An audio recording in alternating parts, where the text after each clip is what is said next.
sebelum pembelajaran dimulai, baiknya kita berdoa terlebih dahulu agar pelajaran kita hari ini diberkahi dan diberikan pemahaman, dibantu memahami oleh Tuhan. Doa boleh dibantu menunjukkan. Siap. Sebelum memulai belajar pada hari ini, mari kita berdoa berkata dengan pekerjaan masing-masing berdoa dimulai. Doa selesai dari salam. Assalamualaikum warahmatullahi wabarakatuh. Waalaikumsalam warahmatullahi wabarakatuh. Pelajaran terakhir nih, ngantuk gak? Kita terbangun EBS belum kita SDing dulu biar hari ini nggak boleh. Kita punya SDing, SDingnya itu kita nyanyi lagu potong bebek angsa, udah tahu? Tahu. Tapi kita nggak ada pakai lagu itu, kita ganti liriknya. Barisan ini diganti dengan kata wopo, pakai k ya, pakai k dan dihapus kata wopo. Yang di sini wik, yang di sana wak, yang di sini wek, ingat? Nah, ketika itu kayak gini, kalian nyanyi pakai wopo, oke? 1, 2, 3.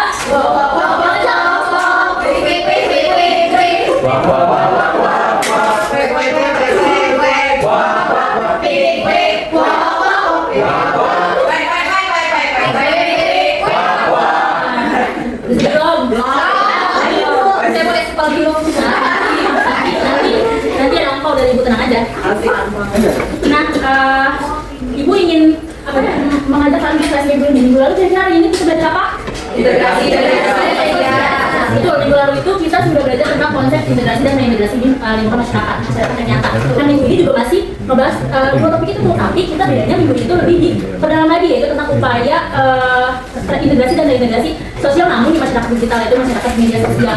Nah, diawali dengan pertanyaan, siapa di sini yang pernah terlibat atau melihat konflik di media sosial, entah itu grup WhatsApp, Twitter, TikTok, Instagram? Ada yang bisa cerita? Saya Bu, Nah, kalau jadi saya tuh pernah dulu terlibat kayak perang itu Bu, perang di media sosial gitu. Jadi di Twitter itu di Twitter Bu. Ya. Jadi waktu itu tuh saya pernah sama Ani, kan saya tuh follow Bu. Ya, terus? Nah, jadi kayak di postingan itu tuh kayak Ani itu nyenggol saya, nyenggol idola saya gitu. Karena saya tuh pegang sama idola saya, jadi saya bela juga tuh idola saya. Ani bilang kalau misalkan idola saya tuh lip sync nggak bisa nyanyi. Nah, saya balas Bu. Tahu-taunya komentar saya itu malah diserang gitu Bu sama banyak orang. Dan sampai saya itu kena mental. Akhirnya Bu, namanya saya deaktif akun Bu, karena saya nggak kuat sama perkataan-perkataan dari Ani itu Bu. Itu perasaan kamu berarti apa tuh? Gelisah atau tidur? Aku Bu, saya takut disamperin Bu. Konflik salon tadi udah menceritakan tentang konfliknya di ruang digital, itu di ruang media sosial. Dan itu kita tahu nih kalau ternyata konflik di ruang digital itu punya dampak yang sangat nyata, bisa bikin Salwa tadi kenapa susah tidur ya, takut disamperin ke rumahnya. Padahal secara logika kita nggak tahu siapa sih si pemilik akun yang nama akun Salwa, ya kan? Kita nggak tahu parasnya, kita nggak tahu wujudnya, kita nggak tahu karakternya, tapi dampak yang dirasakan Salwa itu nyata. Nah itu dia di sini pentingnya peran upaya integrasi dan reintegrasi sosial melalui perdamaian serta di masyarakat digital. Hari ini kita akan belajar tentang ini. Nah, di sini ada 7 pembelajaran. Kalian mau nunjuk, Mas, kalau mau cari 7 pembelajaran. Kamu? Bu, saya minus Bu, maaf Bu. Kenapa? Saya minus Bu. Minus. Dedi? Udah Bu. Minus juga. Ntar ibu ganti kacamata ya. Berapa aja Dedi yang salah? 7 pembelajaran. Peserta didik mampu menguraikan upaya menciptakan perdamaian dan kehidupan sosial yang harmonis melalui kegiatan diskusi kelompok dan tanggung jawab secara aktif dan benar. 2. Peserta didik mampu merancang solusi integrasi dan reintegrasi sosial dalam masyarakat digital berdasarkan kasus konflik media sosial yang diberikan guru secara kreatif dan bertanggung jawab. 3. Peserta didik mampu menganalisis masing-masing studi kasus yang sudah diberikan oleh guru melalui penugasan lembar solusi perdamaian digital dengan berkelompok secara kritis dan sistematis. Oke, terima kasih Dedi sudah membacakan. Nah, setelah tadi Salwa sudah sharing cerita ke kita, sekarang dari Ibu. Jadi Ibu selalu nyari 2 contoh konflik digital. Mama nih nyarinya. Yang utama itu ada cyberbullying. Di sini kita bisa lihat ada salah satu VT dari public figure, siapa ada yang tahu? Iya, kan? Nah, di sini Uji sharing cerita tentang saya langsung dimana aja, kapan aja. Sebenarnya kalau dilihat videonya kagak ada yang salah. Tapi kita kasih cerita lagi 1444 komentar itu malah ke penampilan fisika Budi semua. Makanya jarak mata Budi jarak jauh. Nah, jadi saya tinggal mati banget, masya Allah mati kok. Jangan buat sholat, mati banget. Nah dari sini kita bisa bilang kalau cyberbullying itu ketika satu manusia dan lalu dibanjiri ribuan komentar yang mengarah ke hujatan fisik kayak ini, namanya cyberbullying itu perilaku agresif dan menyakiti perasaan seseorang secara berulang-ulang. Korbannya nyata, lukanya nyata, walaupun hanya di balik layar. Nah ini ada cyberbullying. Ini ibu ambil dari videonya Pandora atau Pandora? Apa sih sungai? Ya, sungai yang jujur mau bukan ya? Nah, di sini tuh Pandora yang udah bersih sungai aja masih dapat hujatan. Katanya haram katanya Pandora tanpa sampah lu bisa apa sih? Terus lu sewot itu kan yang tugas lu bersih-bersih. Nah, cyberbullying sama cyberbullying itu apa bu bedanya cyberbullying sama cyberbullying? Kalau cyberbullying itu lebih ke serangan personal, tapi kalau cyberbullying itu serangan ke kelompok yang terbesar tuh. Nah tapi dampaknya juga sama-sama menyakitin ya. Mungkin apa sih sakit hati? Banget. Ini pentingnya peran media sosial. Tapi ibu mau nanya dari dua konflik ini kira-kira apa penyebabnya? Apakah ada platform yang salah atau platform yang salah yang menjawab? Ya boleh. Kalau menurut saya penyebab itu bukan cuma satu bu, mungkin pelakunya juga salah karena menyerang orang yang sebenarnya nggak salah-salah banget kan kalau bikin konten kayak gitu. Iya betul. Tapi Lalu di sisi lain juga platformnya juga ikut salah karena andil dari moderasinya itu kurang ketat, jadinya komentar-komentar negatif itu gampang tersebar gitu bu. ya, terima kasih Jika ya. Terima kasih betul banget jawaban Jika. Nah untuk memperdalam dua contoh kasus konflik digital ini, ibu akan membahas materi media sosial dan cara digital. Jawab jujur, siapa di sini yang dalam sehari naik HP lebih dari 10 kali? Angkat tangan. 10 kali. Jujur. Kali apa 10 jam? Saya sekitar agak apa-apa kali juga kayak gitu. Kehidupan sosial itu bisa dibentuk dalam gak hanya di bukan nyata tapi bisa juga dibentuk di dalam ruang digital. Nah tapi contohnya tuh kayak kehidupan sosial bisa ngobrol, curhat, debat, falling in love. Kamu falling in love lewat chat atau lewat chat. Nah dari situ ternyata ruang digital itu punya dampak konflik yang jauh lebih cepat menyebar luas. Jadi misalkan kamu sama komentar itu terus komentar viral, itu kamu jadi trending. Nah dari situ pentingnya hadirnya upaya dari sisi masyarakat kita. Nah di sini ada yang pertama namanya solidaritas online. Teman-teman anak-anak pernah nggak sih buka HP nih tiba-tiba trending hashtag kayak kemarin apa ya? Prevo Sumatera ya. Nah terus biasanya ada link donasi online kita.com ya yang dipolitikin sama si public figure. Itu kan yang hitungan zamannya udah bisa terkumpul miliaran. Nah itu semua bentuk dari gerakan bapaknya solidaritas online. Gerakan ini punya efek yang sangat keren, bisa bikin apa ya? Bisa bikin orang itu satu berbuat baik, gimana ikut berbuat baik. Nah yang kedua itu ada edukasi dan cerita. Kalau tadi tentang soal apa yang kita lakuin, sekarang bagaimana caranya kita lakuin? Ada 3 tips gimana caranya jadi netizen Indonesia yang cerdas. Satu, cek dulu sebelum share. Yang kedua, tahu gimana caranya berbahasa yang santun di media digital. Lalu yang ketiga, tahu gimana cara ngelaporin konten yang berbahaya. Nah, kenapa Bu 3 tips itu penting? Karena sekarang tuh informasi di media sosial itu suka tiba-tiba nyebar. Ya kan? Kita bisa tuh mengatasi dengan 3 tips itu. Sebenarnya kayak jadi kita pancing salah satu opini sebelah. Nah, yang kedua itu yang ketiga di dalam algoritma kita platform digital. Di sini kenapa nggak sih kita tuh mutualan di Instagram rata-rata sama orang yang dikenal, sama orang yang sehobi, sefandom, seapa, serumah,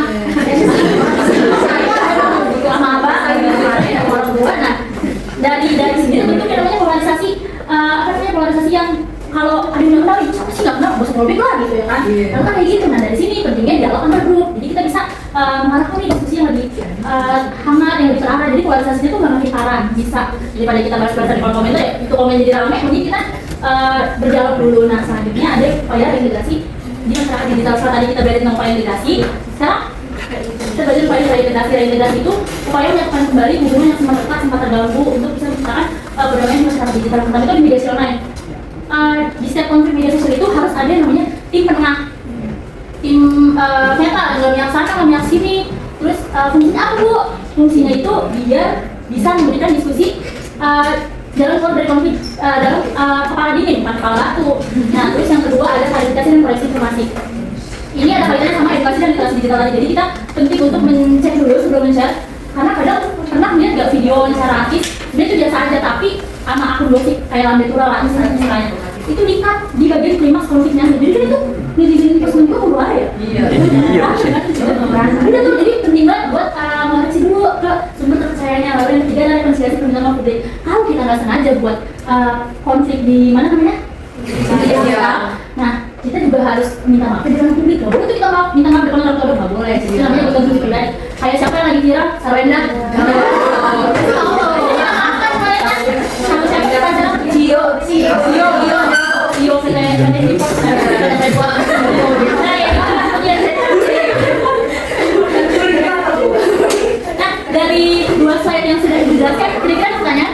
Ada yang masih kurang dipahami?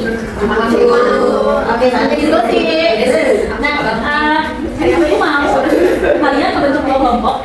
Kelompok 1, ini kelompok 2 banyak ya, jangan sebenarnya. Tapi yang kelompok ya, ini tim smart jadi Z, oke? Yang sini positive vibes, kelompok 2. Nah, salah satu ada yang ngeluarin HP buat memfoto sudah dikasih jadi nanti kasih HP. Jadi kalian isi HP-nya dengan dikasih ini. Kalau satu boleh difoto. Ini pura-pura nggak tahu aja. Digantung dulu ya. Gantung ya beda. Iya. Oke, ini mana? Udah, kelompok 1.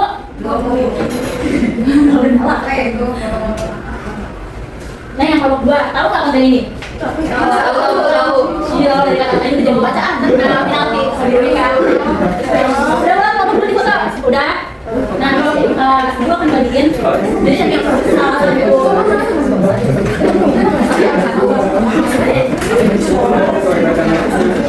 Nah, ini kelompok 2. Nanti mau satu orang presentasi dari perwakilan kelompok untuk mempresentasikan. Waktu 2 menit cukup nggak? Cukup. Oke, jadi. Nah, kelompok 1. Kalau misalnya teman kalian ada yang ngerasain studi kasus kayak gitu, apa yang bakal kalian ambil langkah? Misalnya teman kalian yang ngobrol di sini, terus kalian jadi kasusnya malah cewek-cewek iya. parah kayak Nah, kalau kelompok 2 misalnya kelompok 2 salah satu teman kalian ada yang ikut tren begini, tren nyeleneh sering boleh siap seksual dulu ya, boleh tinggal dulu kayak gitu, boleh tempat des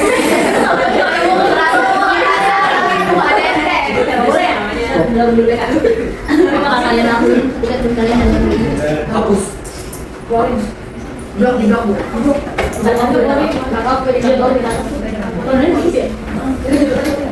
Nah, udah cukup? Udah selesai? Boleh kelompok 1 presentasi hari ini kelompok 1 aja ya? Silakan. Smart netizen. Dari hasil diskusi kelompok 1 untuk jenis konflik digital yang kita dapat itu adanya cyberbullying berupa komentar yang merendahkan dan victim blaming dari konsumen. Ini apa aku ini jelek banget ya. Iya, jangan dibaca. Pokoknya kita udah ada cerita perempuan yang sedang berada di dalam situasi sulit di media sosial. Terus dampak konflik yang didapatkan dari komentar tersebut itu korban itu merasa malu dan tertekan, dan masyarakat juga terbiasa dengan budaya-budaya yang menghakimi orang lain di ruang digital. Lalu solusi integrasi sosial yang tadi kita diskusikan itu yang pertama itu ada edukasi literasi digital dan empati, kemudian ada kampanye etika berkomentar di media sosial. Lalu yang keempat itu solusi reintegrasi sosial adalah pelaku itu meminta maaf, lalu komunitas itu memberikan dukungan kepada korban yang menjadi sasaran cyberbullying dari pelaku, dan pelaku itu mengikuti edukasi etika digital. Lalu yang kelima itu pesan perdamaian, sebelum berkomentar pikirkan perasaan orang lain, jadilah pendengar yang baik bukan penghakim ini. Lalu di sini ada tagline atau slogan, sekolah dengan hati, komen dengan empati. Lalu yang paling ini komitmen dari kelompok kami itu berpikir, berempati, dan bertindak untuk perdamaian digital. Oke, tepuk tangan untuk kelompok 1.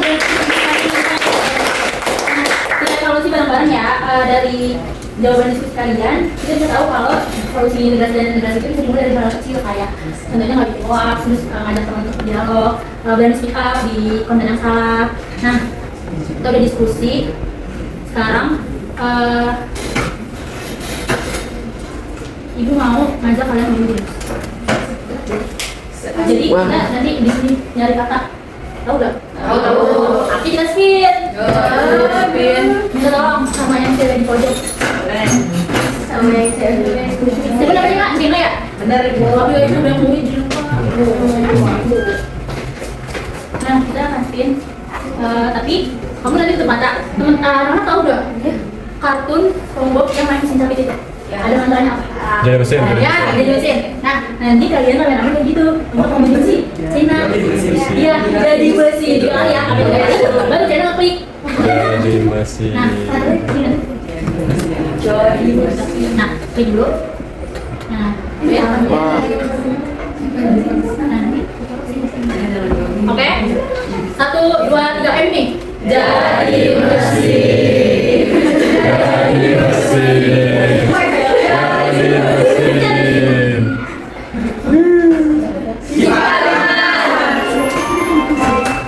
Gimana sih Pak?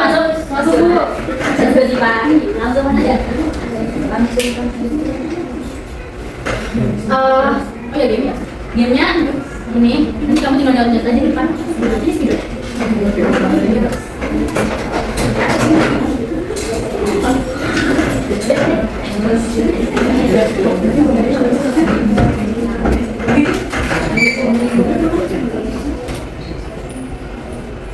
Lagi? Oke, itu cepat. Sosial. Terus bantu temennya. Sama. Integrasi.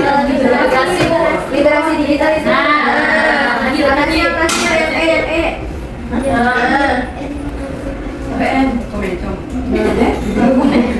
Dua lagi.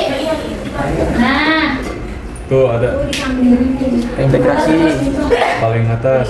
ada apa ya? Mas? Mengalir berarti Mas.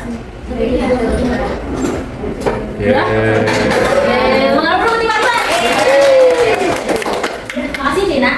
Siapa? Ibu nyampau. Mau enggak? Mau. Mari sama-sama. Nah, saya main game di sini udah, semuanya udah. Sekarang kita di penghujung acara.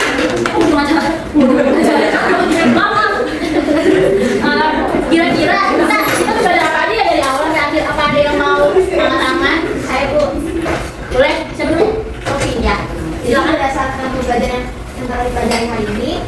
Itu tadi ada integrasi sosial dan tidak integrasi sosial. Ya. Dan itu kedua hal tersebut memiliki peran penting yang menjaga hubungan harmonis di masyarakat digital saat ini. Ya. Integrasi sosial itu akan membantu memperkuat kesatuan melalui komunikasi dan interaksi publik. Sedangkan integrasi sosial itu membantu memulihkan hubungan yang sempat terganggu akibat adanya konflik. Nah, dengan adanya kedua tersebut, kehidupan masyarakat di era digital itu dapat berjalan dengan baik dan Oke, terima kasih Sofi atas kesimpulannya. Jadi hari ini kita sudah belajar tentang bagaimana media sosial itu bisa menjadi bumerang nih. Di satu sisi bisa jadi alat pemersatu, tapi kalau kita gunakan dengan benar itu justru bisa jadi alat pemecah di masyarakat digital nakal yang kalian nilai yang nantinya sebagai generasi muda punya peran sangat penting karena kan pasti aktif banget di sosial media. Nah, kalau bisa dijaga kerukunan di media sosial, jangan sampai ketahuan sama ibu mau udah di TikTok ibu blokir. Oke, pembelajaran hari ini sudah selesai. Tapi di depan ada tugas individu. Kita kalian bikin PPT, poster apapun itu nanti kalian tentang konsep perdamaian di masyarakat. Jadi gimana caranya masyarakat itu bisa berdamai setelah konflik itu mereda? Jadi pahami? Ada pertanyaan? Ada. Oke, nah ini ada quotes juga permintaan dari desain Oke. karena tadi kita dibuka oleh doa, boleh tutup lagi dengan doa agar kita dapat keberkahan. Jadi ya, sebelum kita belajar pada hari ini, akan kita berdoa untuk masing-masing berdoa mulai. Berdoa saya bagi sahabat. Assalamualaikum warahmatullahi wabarakatuh. Waalaikumsalam warahmatullahi wabarakatuh. Sampai ketemu di minggu selanjutnya, jaga kesehatan. Habis ini pulang langsung pulang, jangan ada yang nongkrong nggak jelasnya yang laki-laki. Betul ya? Oke. Tadi yang udah jawab, nanti kurang dulu ya sama ibu. Ibu mau bawa apa sih? Habis ini ketinggalan. Antum. Oke. Assalamualaikum warahmatullahi wabarakatuh. Waalaikumsalam warahmatullahi wabarakatuh.